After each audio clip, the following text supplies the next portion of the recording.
And welcome back to High School Physics Explained. Now we're going to look at the short answer section of the HSC paper for Physics 2018.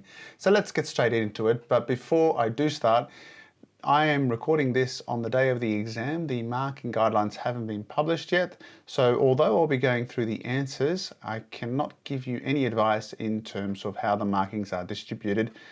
Let's have a look at question 21. They start easy and they progressively get more difficult. So in the first question, you're asked to compare the force of gravity exerted on the moon by the Earth with the force of gravity exerted by the Earth on the moon. This is a classic third law problem, Newton's third law. So the real answer to this is that they are the same. It's the same force acting on the moon by the Earth and vice versa. But you're not going to get 2 marks for just saying that. You need to say due to Newton's third law. That's probably what you do need to say for the 2 marks. The second question says, what's the acceleration due to gravity on the Earth is 1.6 meters per second squared, and on the Earth, of course, it's 9.8 meters per second squared, and you are to quantitatively compare the mass and weight of a 70 kilogram person.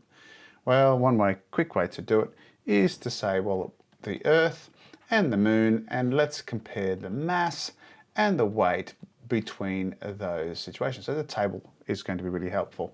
Well, the mass is the amount of matter you have, and of course it's going to be the same regardless whether you're standing on the Earth or the Moon. The weight is equal to your mass multiplied by the acceleration due to gravity. That's 9.8 for the Earth, and that is going to give us 686 newtons, and on the Moon it's going to be 70 multiplied by 1.6, which is going to give us a total of 112 newtons. Question 21. A drill spins a magnet above a non-magnetic metal which is free to rotate, and now it says explain the effect of the rotating magnet on the disc. So let's identify what's going on. Well, first of all, as this magnet is turning, this metal disc is experiencing a changing magnetic field. Now that will induce currents, and specifically they're going to be inducing eddy currents. So we've got a changing magnetic field and induction of eddy currents.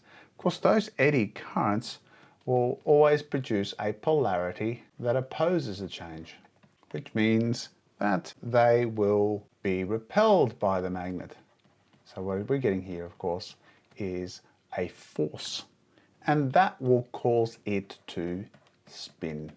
The disc will start to spin in the same direction as my magnet. So in this case, you can see this is spinning in that direction. The disc will also spin in that direction. So you need to be very specific about that. If you're just identifying a changing magnetic field or identifying eddy currents, that will probably be only worth 1 mark, but you need to explain the cause and effect. And notice that that is implied in my responses here, but you must refer to the fact that it's going to cause it to spin, which is the final result. Second part of the question says the diagram shows a magnet attached to electric drill so that it can be rotated between 2 coils, and of course this spins around, and we're asked what does the induced EMF do? Well, of course initially it's stationary, so you're not going to have any induced EMF, so it's going to start at 0. Now as the magnet spins around, it's going to produce a classic sinusoidal wave as we have a changing flux as it moves towards it and then moves away from it. So we're going to get a really obvious sine curve for the first rotation. But the thing is that it's going to speed up. But as it speeds up, we're going to get a increasing amplitude, but we are also going to get it happening faster. So we're going to get a sinusoidal wave that is shorter. Now, again, the third time, it's going to be shorter still. In this case, I've pretty much have the spacing constant from there to there, and there to there, there to there. What will really happen is that this progressively gets shorter as it goes along, and then just simply gets shorter and steeper as we go along like so. So it's actually progressively getting tighter and tighter. But what's really important is to say that the successive rotations will cause the time to decrease between each rotation, and as a result the peaks are getting bigger. So I assume that will be the thing for the 3 marks. Question 23. So here we've got a cathode ray tube for the screen of a TV, and the first question is outline the energy changes with the electrons passing through the gun and when they strike the screen. Now it's 2 marks. It could be talking about the emission over here, the heating element, but it's specifically saying as it passes through the gun. Now what's going to happen is there's possibly going to be some deflection, but the most critical thing is, what is this gun? Well, a gun is a series of anodes, and that is going to increase the velocity of my electrons. So what we now have is an increase in kinetic energy. And so we have, obviously these anodes apply force, apply work on the electrons, and so we have an increase, we have energy changes, increase in kinetic energy. We could argue that there's going to be some deflection by the coils, but we'll ignore that. If it deflects, it's going to make very little difference to the speed. There's at least 1 mark there. But what happens when it hits the screen? So what we have is a drop in kinetic energy as the electrons collide with the phosphorus screen. So we have a drop in kinetic energy, and that results in an increase in some other form of energy. Well, it's a screen, it's going to be in the form of light energy as a result. So we have the anode, work done, kinetic energy. The detail, I'm not sure in terms of the marking guidelines, but we are discussing multiple energy changes here as it passes through the gun and when it strikes the screen. So we've addressed the question. The second part of the question is explaining the role of the components labeled Y. So this and this. So we have these coils in forming the image. Well, these coils produce magnetic fields. That's important. So we've identified what they do. These magnetic fields will not speed up or slow my beam. They will deflect my beam. So now I'm describing, I've identified, and now I'm describing what they do. They deflect the beam. But why is this important for an image? Well, that means we're going to have a series of deflections that's going to hit the phosphorus screen at various pixels. And in actual fact, there are 2 types of coils. So if this is my TV screen, we have a set of coils across this path and a set of coils along this path. And one is responsible for causing it to go left and right, and the other one's responsible for going up and down. And so what you end up getting is that beam hits the screen and zigzags down and then returns to the top again. That means it lights the pixels up and we have an image on the screen. So that's what it's about. Coils produce a magnetic field, deflect the beam, so we have the zigzag pattern lighting up our pixels. Question 24. Outline 2 features of high voltage transmission lines. They contribute to the safe transmission of electricity. Well, there are 3 things you could actually mention. The first one is the lightning arrestors. That's your cable that sits on top of the high voltage power line pylons, that if a lightning strikes, it's safely passed into the ground via the structure of the actual pylon. The second one is looking at your insulators. And these insulators, which are ceramic, which is highly resistive, a very, very good insulator, will separate the high voltage power lines from the main body of the pylons, and therefore the electricity stays in the lines and does not go into the ground. So that's another aspect of transmission of electricity. A third one you could mention is simply the height of the pylons. They're deliberately high because of the fact of electrocution. If you go anywhere near the high voltage power line, you die. So therefore large height will keep it safe. And so therefore there's the safe aspect. The question really only asks for 2, but I've given you 3. Part B, you've got force between current bearing wires, and we are told that there's a force of attraction produced between Y and Z. So automatically, if there's a force of attraction between Y and Z, you know the direction of the current in here, because the currents have to be in the same direction for there to be attraction. The question now says that there's a 0 net force on Y. Well, if there's a 0 net force on Y, and since this Y is going to be attracted towards Z, then I'm expecting the X to apply a force in the opposite direction to counteract this force due to Z.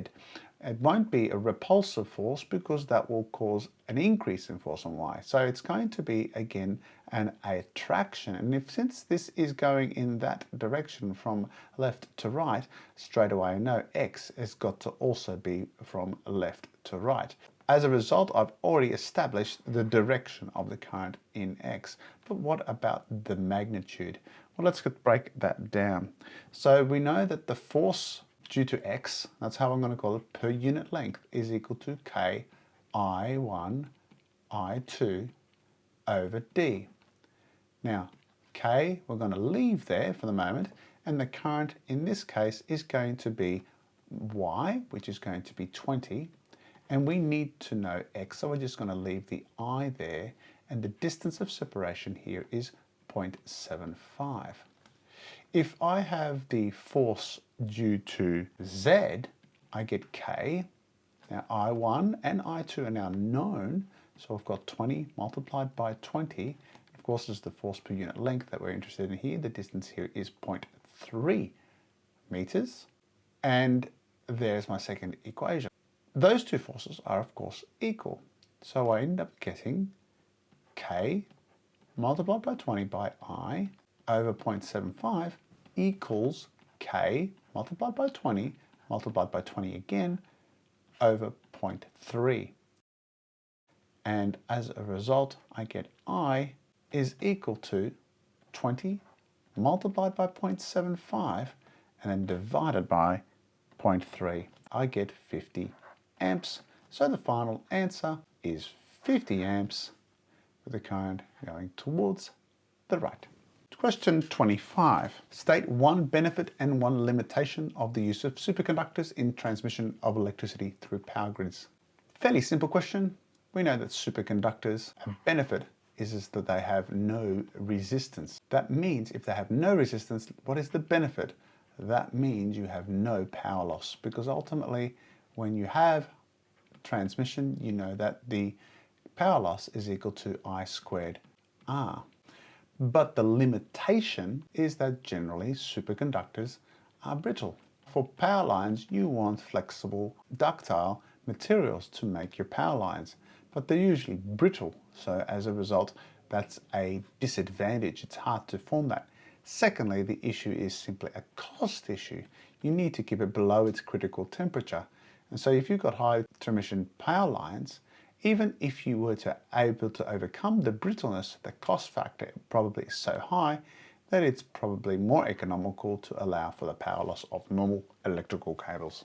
So part B says contrast features, so plural, of electrical conduction in a pure metal at room temperature with electrical conduction of a pure metallic conductor below its critical temperature. So let's set this out again as a table. So we're going to look at a metal. In this case, it's greater than its critical temperature. And we're going to look at a metal below its critical temperature. Now we've got in contrast here, we need to look at differences about the two, and it's about electrical conduction. So the first aspect I would be looking at, this has resistance. There's resistance involved, and there's no resistance in this valve. So we're going to get really high currents in this particular metal, where the temperature is below its critical temperature, but here obviously you will have some heat being generated. So that's a feature of electrical conduction.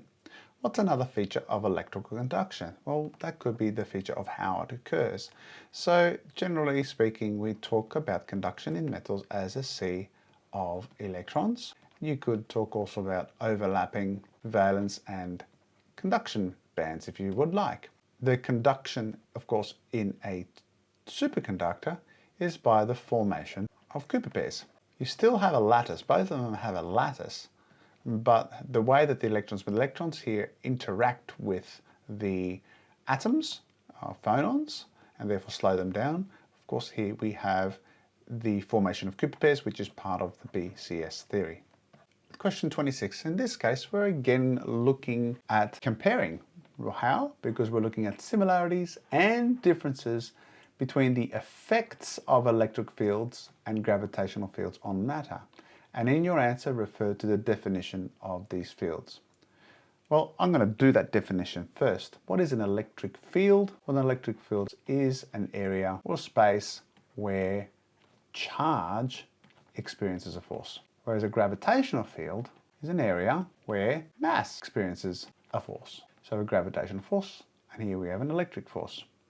Now, let's separate the two out and look at similarities and differences. Well, both of them apply forces. That's pretty easy to talk about. Both of those forces are dependent on the strength of those fields. So in the case of the electric field, that force is due to the electric field and the charge that you deal with. In the terms of the gravitational field, the force is determined, of course, by the formula G m2 over d squared. But again, what we have is that the mass itself is the factor that also determines the actual force that it experiences. So that's some similarities. But what are some differences? First of all, with gravity, we only have attraction. Whereas with an electric field, because you have a positive charge and a negative charge, that force can be an attraction and repulsion, depending on the charge. So there's a difference there. So that is a couple of reasons why you can see I have similarities and differences. As I was thinking through, I could also talk about using the representation of lines of force to represent those fields, but that actually doesn't address the question, the effect of the field. Let's have a look at question 27. The diagram shows a camera and a ruler set up to obtain data about a projectile's motion along the trajectory shown. The entire trajectory is visible through the camera. It says identify one of the errors. That means probably there is more than one error, but I'm going to concentrate on a pretty obvious one. But you have to describe the effect of this error on the results. First of all, needless to say, the starting point is here and the trajectory is coming back like this. And so this distance here is your range. But the ruler starts at this point. So whatever value the person will read for this here, the value they get will actually be smaller than the true range. So the error is that the ruler is placed incorrectly, or you could say it's too small. Doesn't cover the whole range of the projectile. But the effect is that the range will be too small. The effect is that the range will be small. So they may read 90 centimeters when actually in fact it's probably like another meter on top of that. Which means if the range is too small, then also any calculations that allow you to determine, so for example, the velocity at which it leaves, or the time of flight will all be affected. So in other words, because the range will be too small, their values for the velocity and their values for the time will all actually be smaller than reality. So that has an effect on the time and the initial velocity calculations. And so therefore, you're going to have errors. Part B is a classic case of a projectile motion where it's analyzed as a graph. And it's also good in that even if you couldn't do part A, you can easily do part B because it's now an experiment was set up based on the method described, but the results were valid. So you can ignore the setup that was previously mentioned. And we've got a graph here, and then we see we've got a horizontal displacement graph over here, and we have a vertical velocity graph over here. So it says, using these graphs, describe the velocity and acceleration of the ball quantitatively and qualitatively. Well, first of all, in this graph, what you see is a constant change in displacement.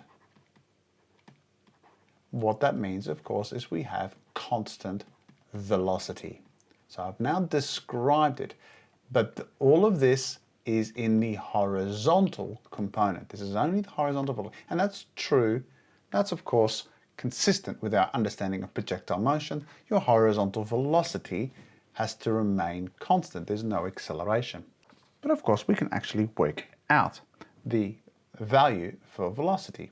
And all I have to do is choose 2 points. So if I choose this point over here and this point over here, then I'm going to get the slope, and the slope is equal to negative 1.1 minus 0, so that's the change in our y divided by the change in x, and I get 1.375 meters per second. So there's quantitatively what the velocity is doing horizontally. Let's have a look now at my vertical. Now my vertical velocity is graphed here, so the slope here is going to represent the acceleration, where here this is the velocity. So I can work out the acceleration, but let's talk about it qualitatively. I have not only an acceleration, I have a constant acceleration. And if I have a constant acceleration, I expect a straight line here. I can now, because it's a straight line, I can actually determine that constant acceleration. And so again, I'll need two dots to represent 2 points I'm going to determine the slope by. I'm going to use these two dots here, and I'm going to determine the slope by saying negative 2.2 minus 2.4. There's my change in y. My change in x is 1 minus 0.5. I'm going to get a value here of negative 9.2 meters per second squared.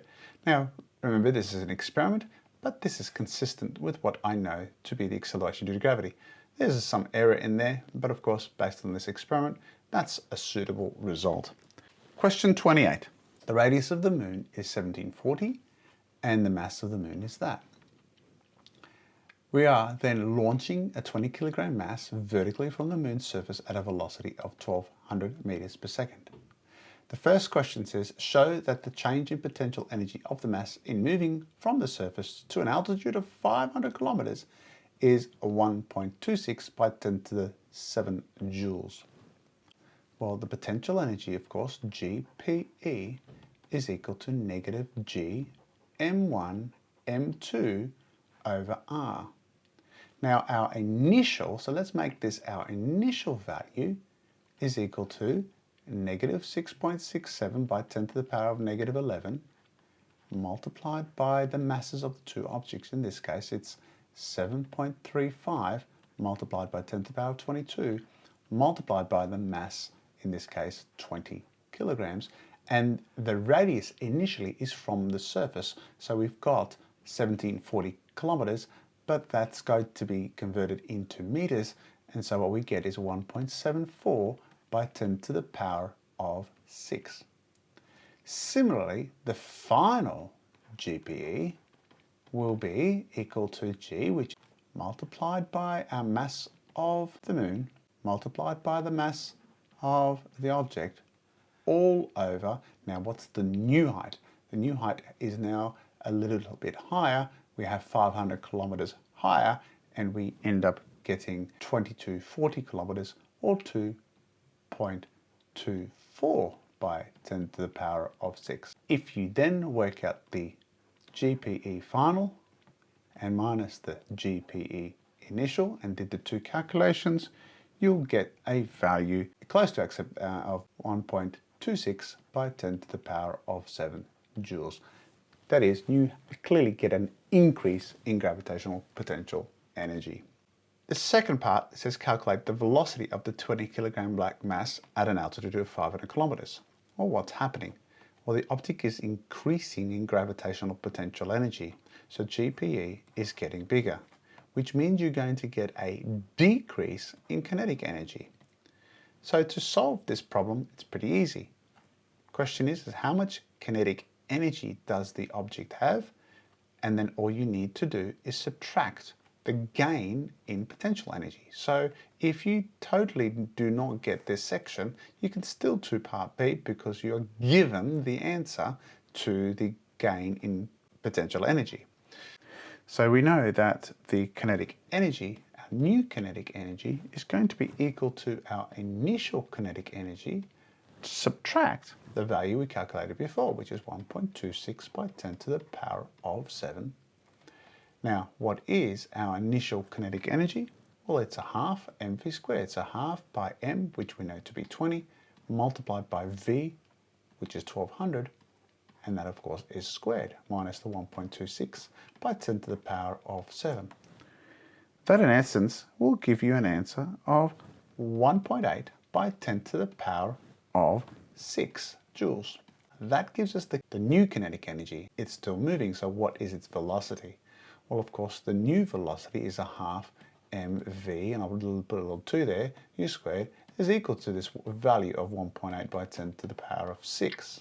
V ends up being the square root of 2 multiplied by 1.8 by 10 to the power of 6 all over 20. And as a result, you're going to get a value of 424.3 meters per second. Is that consistent? Yes. It started off 1200, it's reduced now to 424, so that's consistent with what we're getting. We should get a drop in velocity. Question 29, part A. So we got here two devices that rely on the photoelectric effect. One is a cell here, a photocell, and one is a solar cell. And it says, how does light contribute to the flow of current in each of those two cells? Now, we need to talk about the flow of current. So it's important that we make that distinction. Well, the first one is a photocell. And so the photocell means is that we have light. They travel in photons. And now I'm using shorthand here, and I'm relying on you listening to what I'm saying here. And each of those photons has a certain amount of energy, which is equal to HF. As long as the work function of the material here is lower than the energy of HF, these electrons here will be emitted from the surface. The kinetic energy of each electron is going to be equal to the energy of the photon minus the work function of this material. The more photons, the more electrons being emitted. But as the electrons are emitted, the electrons go from A to B. Therefore, we have a complete circuit, and then therefore we have a flow of current. And that's important. We have a current flow as a result. But the current is determined by the number of electrons emitted due to the photoelectric effect, as long as the energy is met. What about the solar cell? Well, we still have the photoelectric effect, and we still have the electrons being released, but there's a slight difference here. In this case, we have an N-type and an P-type, and you need to mention that between the N-type and the P-type, and I'm going to label it here, we have a little region here which is called a depletion zone. And this depletion zone is initially set up when the N-type and the P-type join. But that leads, crucially, to an electric field in the join. So now we still have the photoelectric effect releasing electrons, and this now occurs in the depletion zone. But because of the electric field, the electrons now move away from this side and go in that direction. Similarly, we have positive holes in the P-type moving in the other direction. And I'll just change the color here. They're going in that direction, or at least within the material.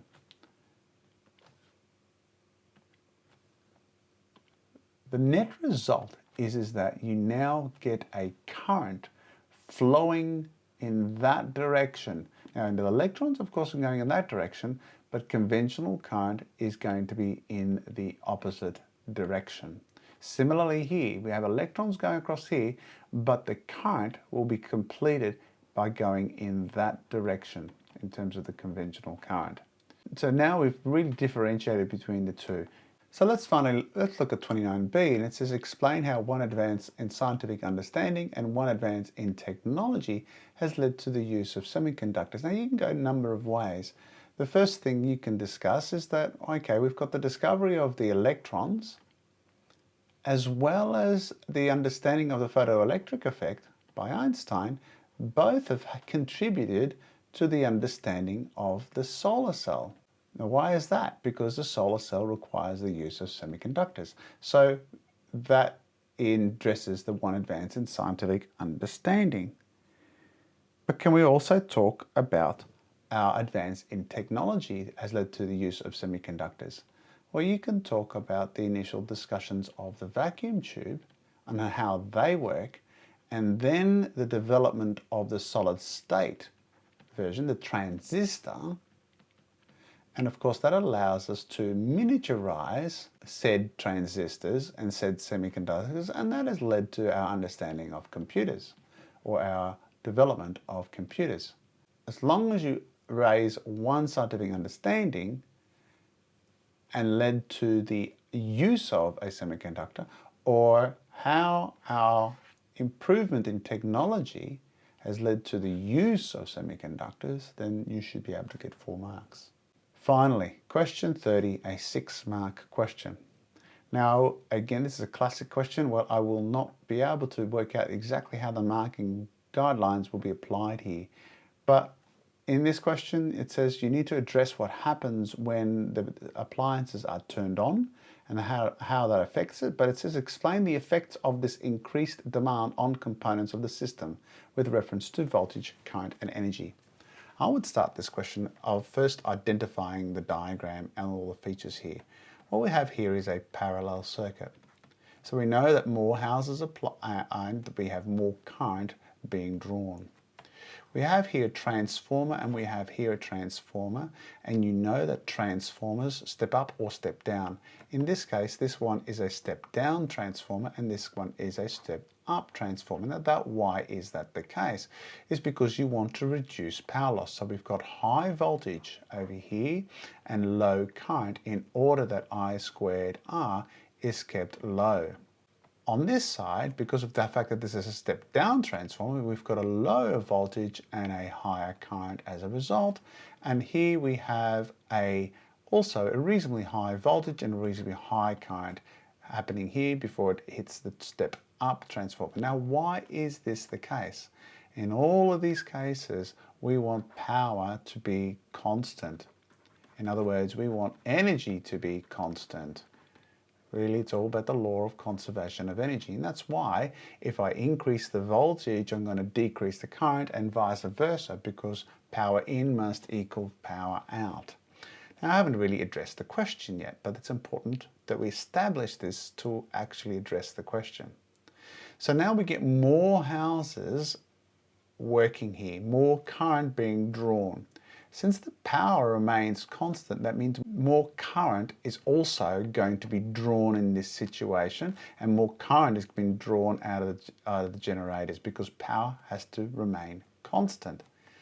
So what does that do to everything in this situation? Well, the first thing is that if we have an increase in current, then we have the increase of production of eddy currents, because of rapid changes of flux. That's how transformers work, which means it will heat up the transformer even more. So that is one aspect of the effect on our devices. In both cases, these guys will heat up,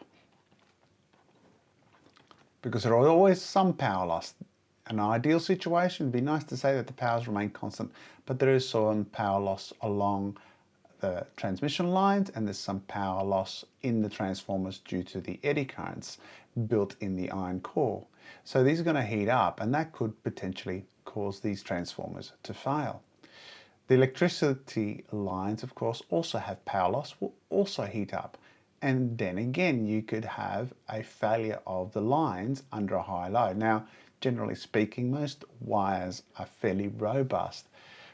But if we continue the process along, if we have more current demand, then we also have the power station needing to be driven faster and more furious, so to speak, to allow for the power transmission.